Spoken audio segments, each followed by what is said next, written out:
नमस्कार मित्रों, ना चाहते हुए भी मन में आते हैं अश्लील विचार। बुद्ध की इस अमृतवाणी से विचारों में आएगा बदलाव। मन में कई तरह के विचार आते हैं। कभी कभी तो ना चाहते हुए भी मन में अश्लील विचार आ जाते हैं, लेकिन महात्मा गौतम बुद्ध की इस कहानी से आपके विचारों में बदलाव आएगा। मनुष्य का मन बहुत ही चंचल होता है और इसलिए मन में कई तरह के विचार उत्पन्न होते हैं। क्षण भर में ही व्यक्ति का मन कई चीजों को सोचने लगता है। इसलिए तो कहा जाता है कि मन को काबू करना आसान नहीं, लेकिन गौतम बुद्ध मन को नियंत्रित करने के आयामों के बारे में भी बता चुके हैं। मन में विचारों का आना गलत नहीं है कि लेकिन मुश्किल तब हो जाती है या विचार ऐसी परिस्थिति में गलत होते हैं जब मन में अश्लील विचार आते हैं। कभी कभी तो ना चाहने के बावजूद भी मन में अश्लील विचार आते हैं। अगर आपके मन में भी ऐसे विचार आते हैं तो गौतम बुद्ध की इस कहानी से आपके विचारों में जरूर बदलाव आएगा। अश्लील विचारों को कैसे रोकें? बुद्ध अपने भिक्षुओं को उपदेश देने के साथ ही उन्हें भिक्षाटन के लिए भेजते थे। एक बार उन्होंने अपने भिक्षु भरत को भिक्षा लेने के लिए एक श्राविका के घर भेजा। भरत पूरे रास्ते मन में ये सोचते हुए श्राविका के पास गया कि आखिर आज भिक्षा में क्या भोजन खाने को मिलेगा, क्योंकि भरत चंद्रवंश के राजकुमार थे और बुद्ध के सानिध्य भिक्षु के रूप में दीक्षित हुए थे। हमेशा भरत को महल में खाने के लिए स्वादिष्ट पकवान मिलते थे, लेकिन आज भिक्षा के रूप में उसे जो भी मिलेगा संतुष्ट होना पड़ेगा। श्राविका के घर पहुंचकर भरत ने भिक्षा मांगी। श्राविका ने भरत को बैठने के लिए कहा और भोजन लाने के लिए घर के भीतर चली गई। इधर भरत फिर से अपने प्रिय भोजन के बारे में सोचने लगे और जैसे ही श्राविका भोजन लेकर आई तो भरत अचंभित रह गए। भरत ने देखा कि श्राविका ने उनके लिए उनके पसंदीदा पकवान परोसे हैं और अपने प्रिय भोजन को देखकर वह खुश हो गए।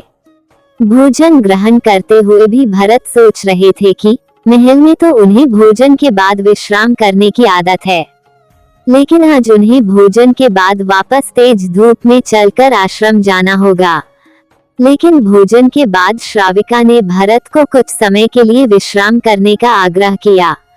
भरत फिर से खुश हुए कि आखिर आज उनके मन की सारी इच्छाएं कैसी पूरी हो रही है।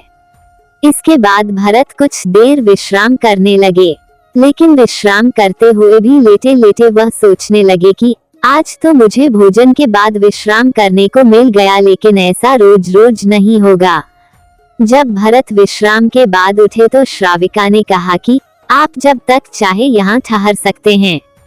भरत अब समझ गए कि ये कोई संयोग नहीं हो सकता। उन्होंने श्राविका से कहा कि मुझे क्षमा कीजिए, क्या आप मेरा मन पढ़ सकती हैं? श्राविका ने हमें उत्तर दिया और कहा कि हाँ, मैं मन पढ़ सकती हूँ। शुरू में ये कठिन था, लेकिन फिर मैंने स्वयं के मन विचारों को देखना शुरू किया। पहले मेरे विचारों की संख्या अनगिनत हुआ करती थी। इसके बाद मैंने विचारों पर ध्यान केंद्रित किया, बिना पक्ष विपक्ष के अपने विचारों को देखने लगी। इस तरह से धीरे धीरे मेरे मन में विचारों की संख्या कम होती गई और सारे व्यर्थ विचार दूर हो गए। इसके बाद से ही मैं दूसरों के मन में चल रहे विचार को पढ़ लेती हूँ। हालांकि श्राविका की बात सुनकर भरत घबरा गए। इसके बाद भरत ने श्राविका से आज्ञा ली और आश्रम के लिए निकल पड़े। रास्ते में भी भरत फिर से मन में आए विचारों का स्मरण करने लगे कि श्राविका के बारे में उसके मन में अश्लील विचार भी आए थे। श्राविका ने उसे भी जान लिया होगा, वह मेरे बारे में क्या सोचती होगी। भरत खुद को लज्जित महसूस कर रहे थे। भरत ने आश्रम पहुंचकर गौतम बुद्ध से कहा कि अब मैं कभी भिक्षाटन के लिए नहीं जाऊंगा। बुद्ध ने भरत को पास बुलाया और कहा कि क्या हुआ है, तुम मुझे सारी व्यथा बताओ। भरत ने सारी बातें बुद्ध को बताई।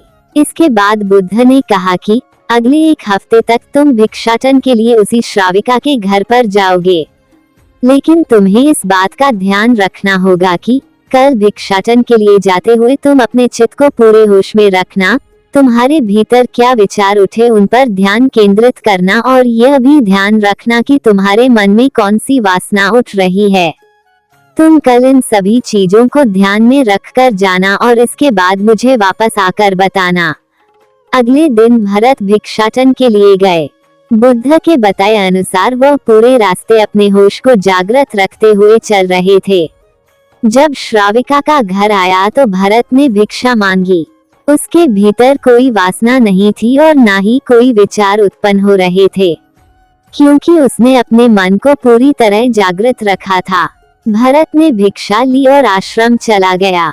भरत ने बुद्ध को प्रणाम किया और कहा कि आज उसे जिस आनंद की अनुभूति हुई वह पहले कभी नहीं हुई। धन्यवाद।